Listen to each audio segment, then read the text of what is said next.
Chapter 6. Sword Lessons. The practice sword felt wrong before Brom lifted it. Too narrow in the grip. Too eager in the point.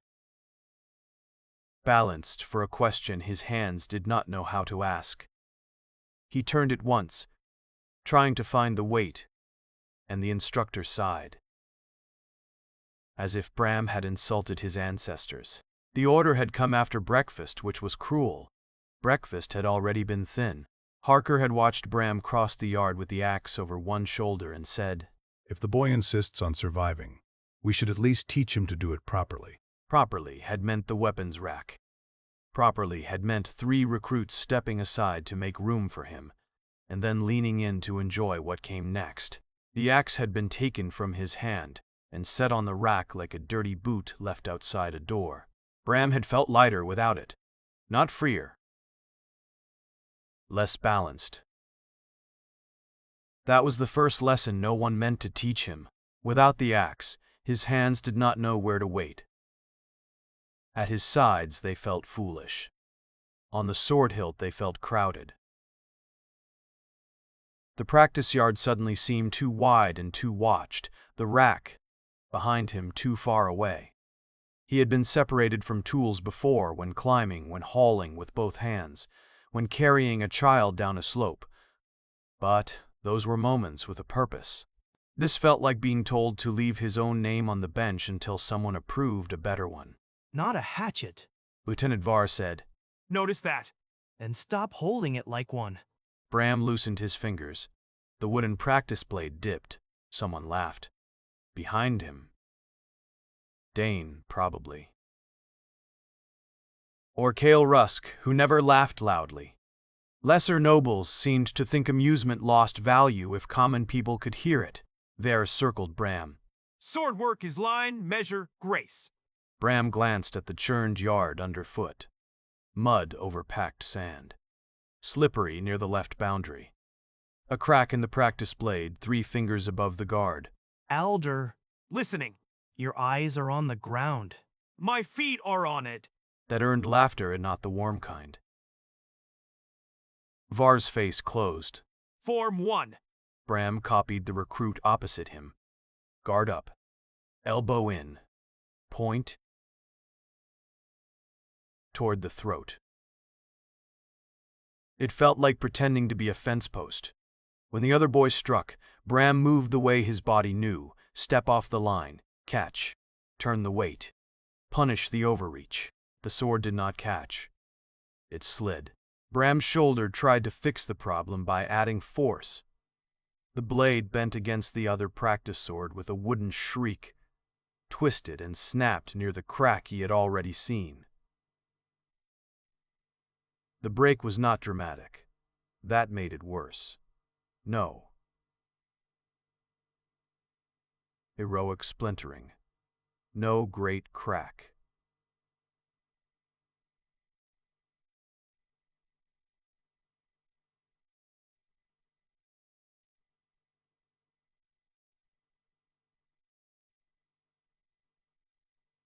The yard went quiet.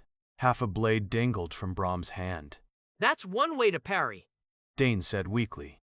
Cale Rusk did not laugh. He looked offended, which somehow made it worse. Var took the broken sword from Bram and held it up. This is what happens when strength is mistaken for skill. Bram's face burned. "It was cracked. Excuse me. It was cracked before I touched it." And if an enemy's blade is flawed, will you ask the battle to pause while you inspect it? Bram wanted to say yes, actually, if the flaw mattered. He wanted to say that every tool told you how it would fail if you had the sense to listen. He wanted to say the sword had been asking to break since before Var started talking about grace. He said none of that. Elira stood at the yard edge, watching, not rescuing him. Watching. Var handed him another practice sword. Try it again. The second lasted longer. Bram tried to keep the point where it belonged. Tried not to hook, pull, lever, or chop. Tried to be narrow. Tried to be noble. He became slow instead. That was the humiliation. No one laughed at first. They enjoyed watching it too much. Var corrected him in words that belonged to another body. Let the wrist speak. Bram's wrist had spent 15 years being told not to speak unless the shoulder, back, and feet had already agreed. Don't chase the bind. Every working tool he knew was a conversation with a bind. Trust the point. Bram trusted edges he could feel, weight he could hear, grain he could read through the handle. The sword point floated out there in front of him like a promise made by someone else. Strength had always given him somewhere to go. If a log jammed, more shoulder. If a branch hung wrong, more angle. If a boar thrashed in brush, more grip and less panic. The sword punished every honest answer his body offered. Too much shoulder made the point wander. Too much grip killed the wrist. Too much step opened his ribs. It was like being told to speak while every word he knew had been made rude overnight. The recruit opposite him tapped his shoulder, ribs, thigh. Not hard. Hard enough. Each touch drew another sound from the watching line. On the fourth exchange, Bram forgot himself and shoved into the bind with his whole body. The way he would shift a jammed trunk. The other boy stumbled. The sword in Bram's hand bent sideways and flew from his grip. Ver's patience went with it. You are not here to invent peasant wrestling with expensive sticks. Bram stood breathing through his nose. Mud clung to his boots. His palms itched for the axe leaning on the rack beside the yard, plain and ugly and honest. The watching recruits had settled into their roles. Some laughed. Cruelty was safer when shared. Some looked away. They had enough trouble of their own and did not want to borrow his. Dane hovered near the rail with his face caught between wanting to make a joke and knowing the joke would land in the wrong place. Kale Rusk watched with a stiffness Bram could not read yet. Alira still had not moved. That angered him more than if she had laughed. He wanted her to interrupt. To say the sword was the wrong test. To tell Ver that breaking a bad practice blade did not prove the axe wrong. To do for him what he had not asked anyone to do. Needing rescue tasted worse than mud. She only watched. Later, he would understand the mercy in that. At the time, it felt like being left to drown in shallow water, while the instructor called it a lesson in depth. No, that's not it. Var stilled. No. No, sir. Explain the difference. Bram swallowed the first 5 answers. I'm not trying to invent anything. Then what are you trying to do? Not be useless, he thought. Don't become bad at surviving just so someone likes the shape better, before he could say something that would get him digging latrines. Until winter, a clear voice cut across the yard. If the point is to show him a sword, someone should stop handing him furniture. The line of recruits shifted. Saren Valicor stepped into the ring with her own blade at her side and rain-dark hair tied back from her face. Her expression was calm enough to be rude. She looked at Bram, then at the broken practice sword. Again, but this time, watch. Saren Valicor did not fight like the others practiced. That was the first annoying thing. She stood, as if the mud had asked permission before touching her boots. Sword low, shoulders quiet, eyes on the recruit across from her without seeming to stare. The training mage beside the chalk lane lifted one gloved hand. Spark only, no burn. The mage flicked 2 fingers. Blue-white light snapped across the lane. Saren moved less than Bram expected. Less than anyone expected. Maybe. Her blade turned, caught the spark along its flat, and gave it somewhere to go. The etched line near the fuller glowed. Saren stepped, grounded the point into wet sand, and the spark died with a hiss sharp enough to raise the hair on Bram's arms. The yard changed after that. Mockery stayed in people's mouths, but it did not come out. Even the recruits who hated nobles watched the steam curling from the sand, as if it had answered a question they had not wanted to ask. Bram saw Dane's grin fade by pieces. saw Kale straighten. Not with pride exactly, but relief so quick he probably hoped no one had caught it. The sword girl had defended more than herself. She had defended the idea that all this form and polish and ceremony might not be empty. The whole thing took less time than a falling branch. Cast it again. The second spark came lower. She did not repeat the same answer. Her wrist changed. Her foot changed. The blade sang a different note, and the light ran down into the earth. Bram hated how beautiful it was. He hated more that it was useful. The third spark came broken. 2 short lines instead of 1 clean snap. Bram expected the blade to choose and miss the other. Seren's answer began.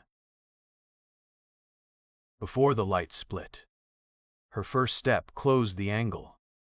Her sword caught the left spark on the flat, and let the right pass close enough that heat tugged a strand of hair loose beside her cheek. The right spark struck the sand behind her and spat grit against her boot. She had not stopped both. She had stopped the one that mattered. That was a different kind of courage from swinging hard. It meant knowing which wound belonged to you before it arrived. The mage lowered his hand. Sweat shone at his temple. Practice or not, the spell had cost him something. Seren's breathing had changed too. Barely. Enough for Bram to see. Alira had made him watch breath until he was sick of it. No one in the yard called that showing off. Still looks like showing off. Kale Rusk, standing 2 places away, said. It looks like staying alive. No one laughed at that. Seren lowered her sword. Only then did she look at Bram. That is why swords matter. He heard the trap in the words and stepped into it anyway. Against sparks someone agrees not to burn with. A few recruits made the kind of sound people made when they wanted a fight, but did not want to be blamed for it. Seren's face did not change. Against discipline. Against line. Against force that has shape. And when it doesn't? Then people die. Simple, not cruel. Worse, Bram heard the truth in it and resented her for giving him no easy place to put his anger. If she had sneered, he could have hated her.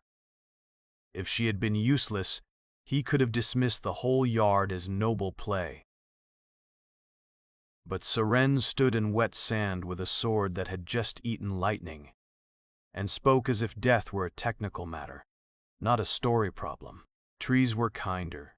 They failed for reasons a hand could find. Alira came to stand beside the rack where Bram's axe leaned. She did not touch it. She is right. Bram looked at her. You wanted me to say she wasn't? I wanted one person in this yard to remember I didn't ask for a sword. Wanting does not change spell fire. Seren sheathed her blade. The motion was precise, quiet, expensive. Nor does chopping harder. Bram's hands curled. Alira's gaze dropped to them, not warning. Reminder. He forced his fingers open. So what does an axe do? He asked. It came out too sharp.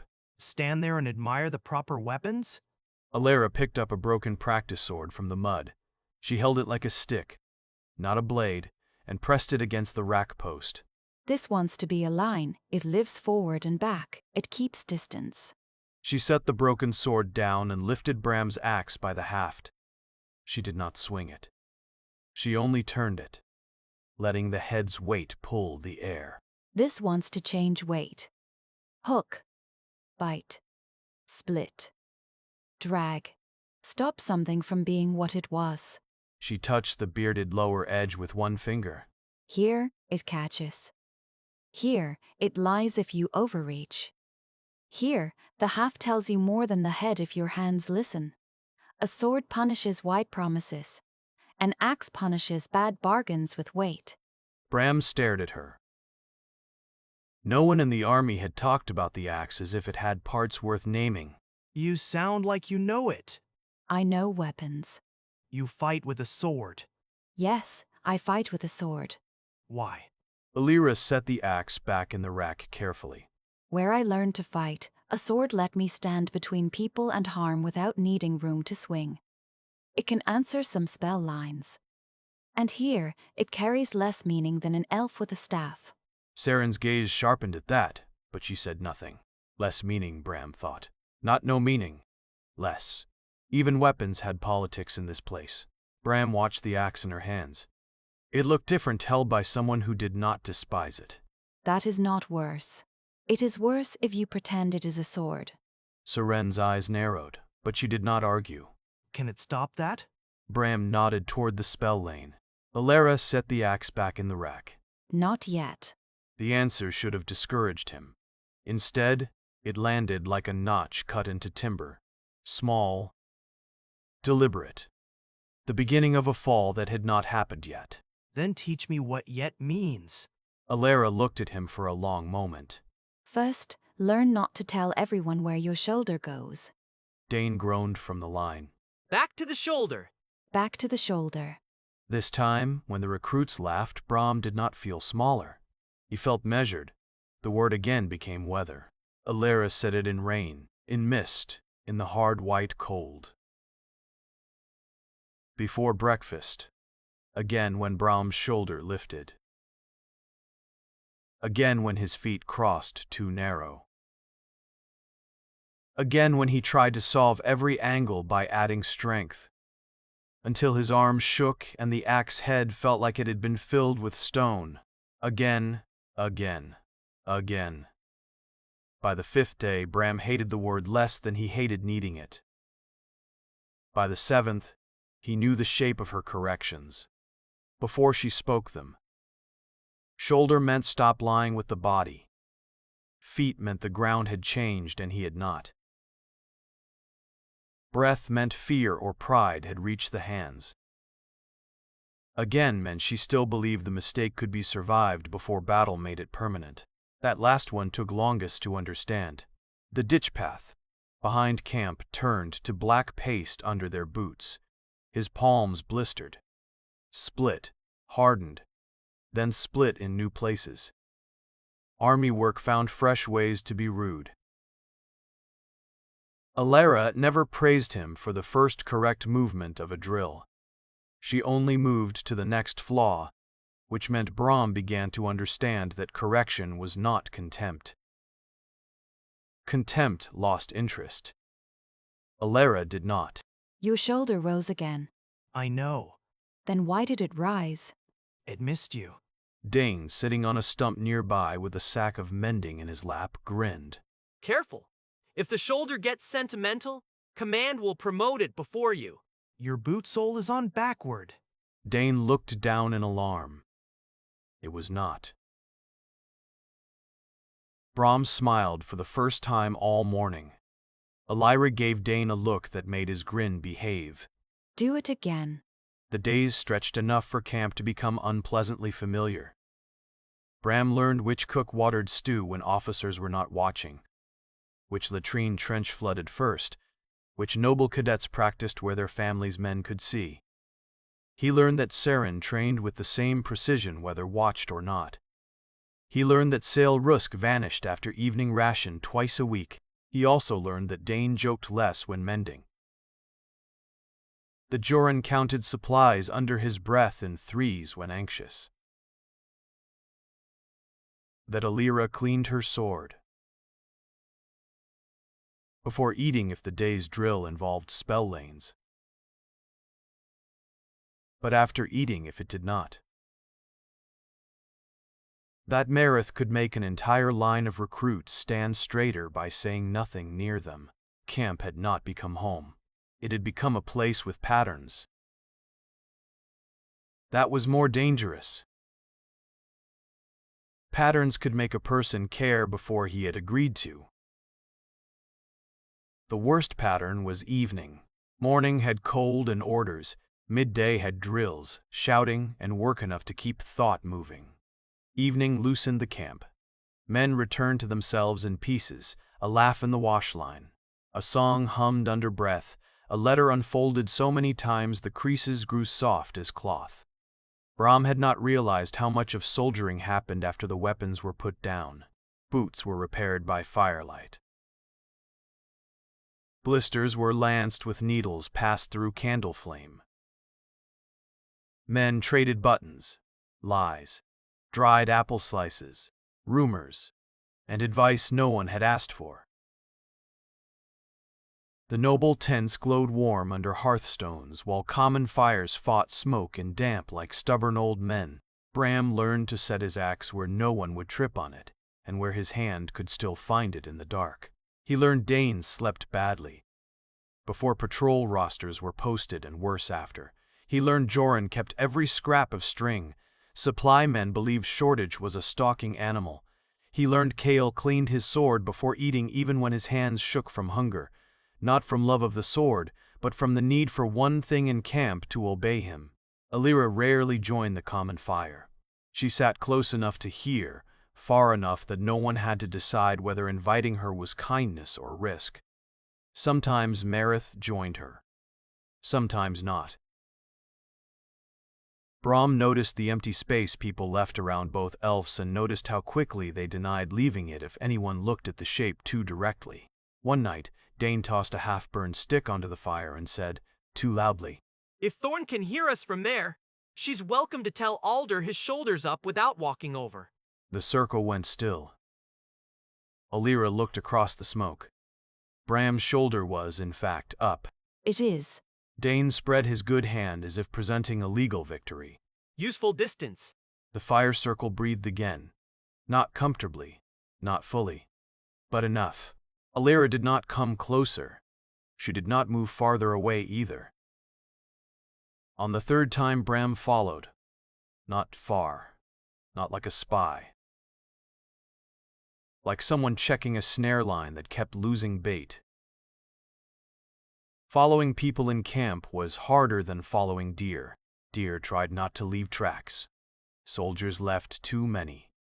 Boot prints crossed boot prints, until mud became a page scribbled over by 100 bad writers.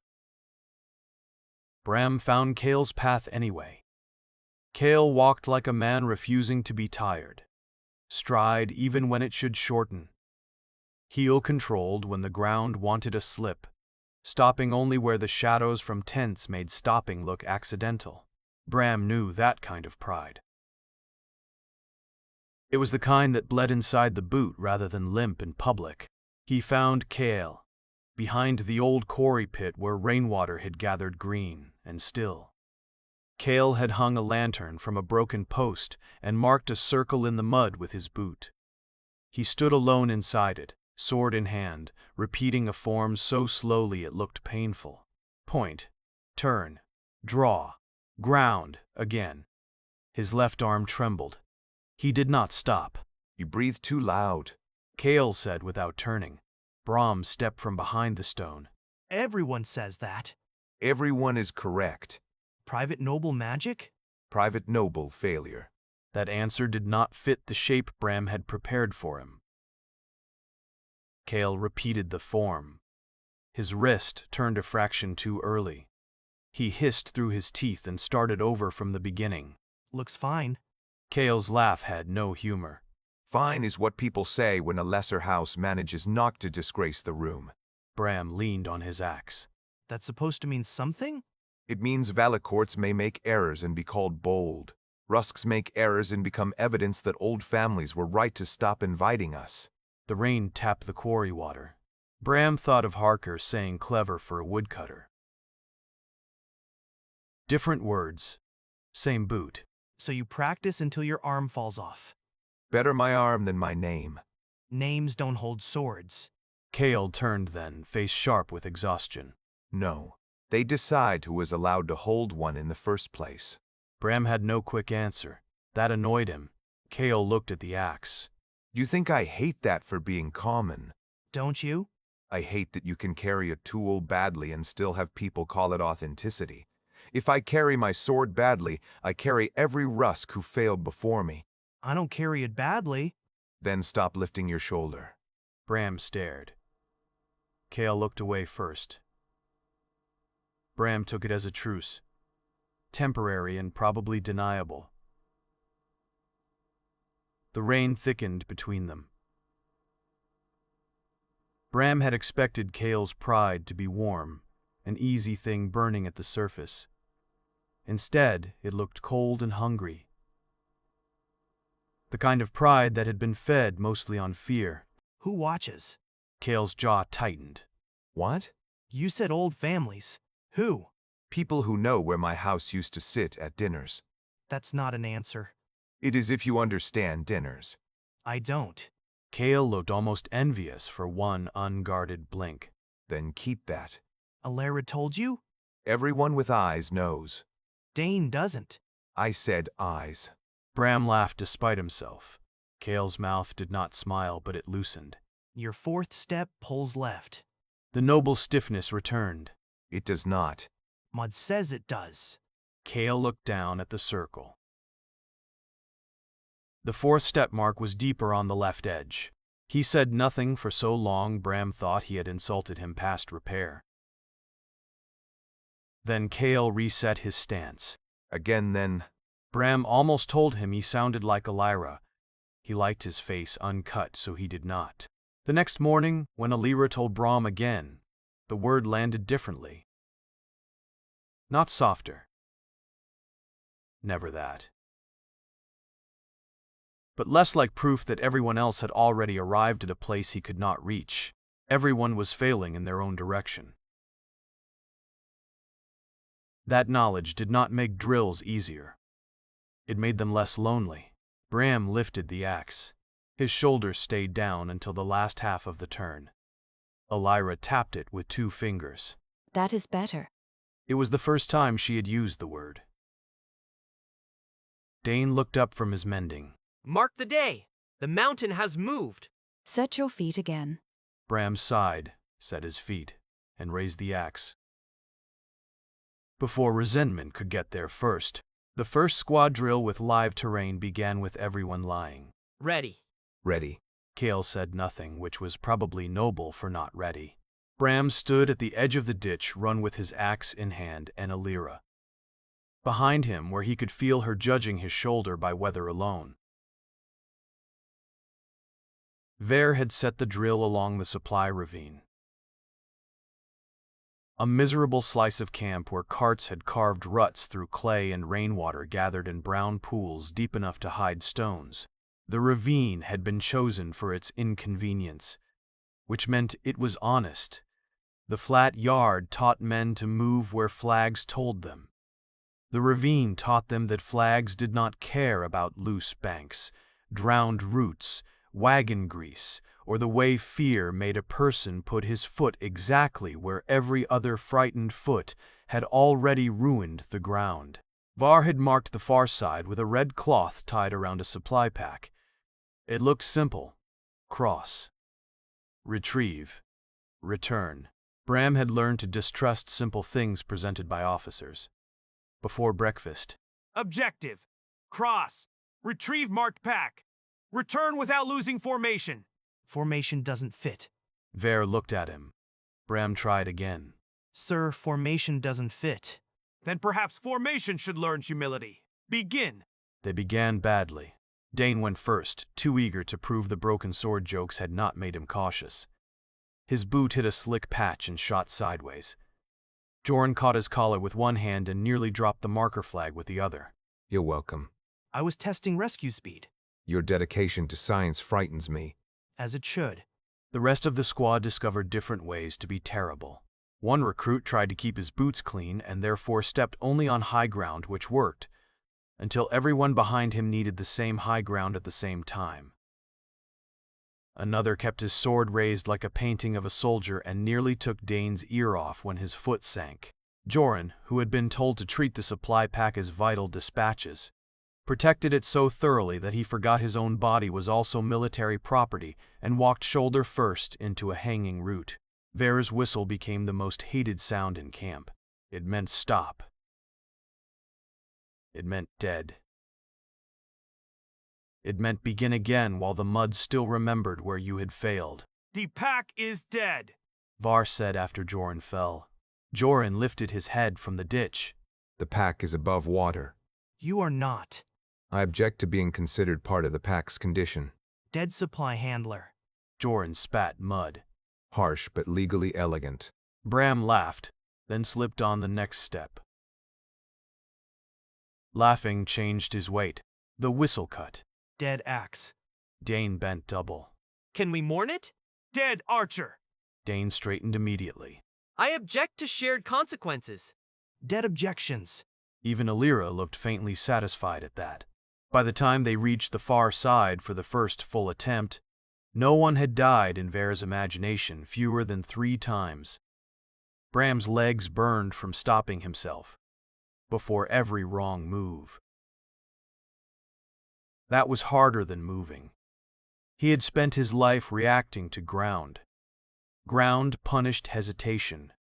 Ver and Alira were teaching him a worse thing. Sometimes reacting too soon punished someone else. Kale crossed the first rut cleanly, sword arm balanced, boots finding narrow ridges between mud pools. Bram hated how good it looked. Until Kale reached for the marked pack and the bank under his back foot began to crumble. Bram saw it before Kale felt it. Left. Kale went right. Of course he did. The bank gave way. Bram hooked the axe around a root, slid down the ditch wall, and caught Kale by the belt before he hit the water. Kale's sword point stabbed into mud inches from Bram's boot. When I say left, I mean the other left. Your left or mine? The grounds. Dane, hanging half over the ditch lip, said. Ground outranks everyone. Alira's voice came from above. Cross it again. Ver made them repeat the crossing 6 times. By the 4th, Dane stopped pretending he was not watching Bram's feet. By the 5th, Kale shifted. Before Bram spoke. By the 6th, Joran had worked out where to put the supply pack so no one had to choose between formation and drowning. The second crossing failed when Bram moved too early. He saw Dane's bad foot placement, saw the bank about to take him and lunged. Before Dane's weight committed. The rescue pulled Dane upright. Yes. But it dragged Bram out of line and left Joran alone with the marker flag. Var's whistle cut through the ravine. Dead runner. Joran lifted a hand. I object. Dead men may object quietly. Joran lowered the hand. Bram opened his mouth. You saved one and exposed one. I saw him slip. You saw one thing. That stung. It was true. Alira stepped into the ditch and pointed with the tip of her sheathed sword. Not at Dane. Not at the mud. At the whole ugly shape of them. Here. Marrow is slipping. Here, Hale is watching the pack. That is his fear. Here, Rusk is keeping line.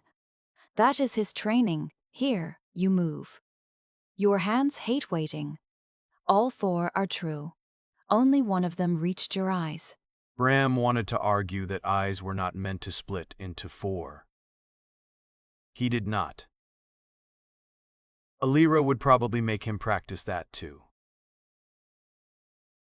Ver let the lesson hang long enough for rain to fill the silence. A squad is not a rescue line for your instincts. It is several instincts forced to share consequences. Dane raised a finger. No, Dane. You don't know what I was going to say. I do. Fair point.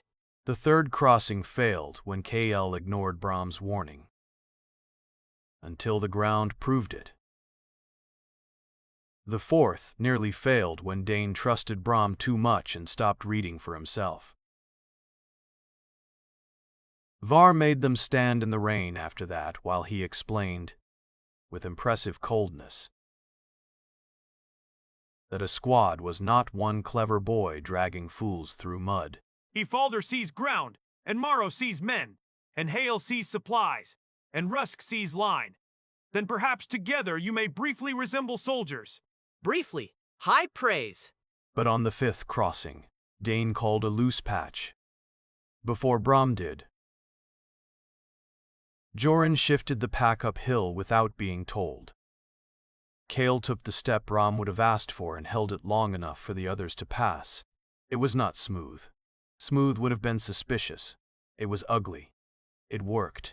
The sixth crossing worked for a different reason. Bram did not speak first. He almost did. He saw the soft edge near the second rut, saw Dane's boot line drifting toward it, saw Joran about to shift the pack downhill. Uphill looked crowded. The warning rose to his teeth. He bit it. Dane's eyes dropped. Bad left. Joran adjusted without waiting for Var. Pack high. Kale shifted his position to make the room. Sword still angled outward, as if mud might produce enemies out of professional spite. Only then did Bram move, not to save, but to fill the gap they had made. The difference was small enough that a person watching from dry ground might have missed it. Bram felt it through his boots. For once, the squad did not become 4 boys trying to survive near each other. It became an awkward machine with too many sharp parts and one clear purpose. At the end, Var looked at the mud-smeared line of them and said, You survived the ditch! Will it be decorated? It performed better than you. Fair point. Bram leaned on the axe, breathing hard. His shoulder hurt from holding back. His ribs hurt from laughing once at Dane and pretending not to. Alara came beside him. You warned before moving. That good? It is less bad. From her, that was practically a parade. Kale wiped mud from his belt. Alder, Bram waited. the ground's left. Kale said with the expression of a man chewing wire. Was correct. Dane gasped. Was that gratitude? Someone fetch a chaplain. Fetch a shovel. We can bury you with honors. Joran lifted the rescued pack. Can we bury this instead?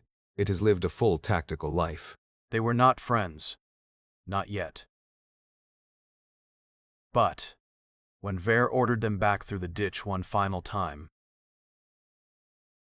they moved as if each person's footing mattered to the others.